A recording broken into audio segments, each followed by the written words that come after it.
কোরবানির ঈদের দিন মানুষের মনে হয় নারী টানটা একটু বেশি অনুভব হয়। কেন বলতেছি এই কথা দেখেন, আমি একটা কাউন্টারে দাঁড়িয়ে আছি যাত্রাবাড়িতে, ঠিক ঈদের আগের দিন। যাই হোক, আস্তে আস্তে আমার অনেক রাত হয়ে যায়। তারপর আমি সকালে ঈদের নামাজ পড়ি, ভাই ব্রাদারদের সাথে দেখা সাক্ষাৎ করি। তারপর মোস্ট ইম্পর্ট্যান্টলি আমাদের গরুর সাথে দেখা করি। এই হচ্ছে আমাদের গরু।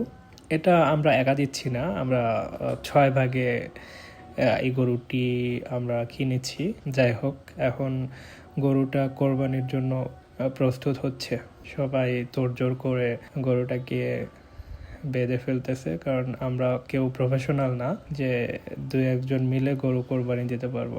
আর যাই হোক, যেহেতু কোরবানির উদ্দেশ্যেই করা, সবাই হাত লাগিয়ে গরুটাকে কোরবানি করে ফেলি।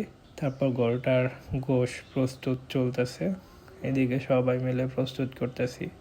2 থেকে আড়াই ঘন্টা পর কোরবানির গরুটার গোশ প্রস্তুত করে ফেলি।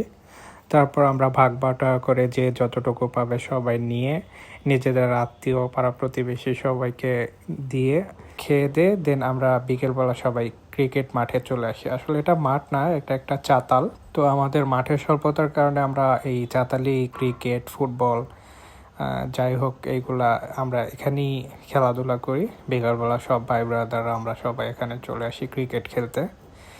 এই তো আমাদের ঈদ এভাবেই শেষ হলো। এরকম ভিডিও আরও পেতে চাইলে আমার চ্যানেল বা ফেসবুক পেজটি ফলো দিয়ে রাখতে পারেন। আল্লাহ হাফেজ।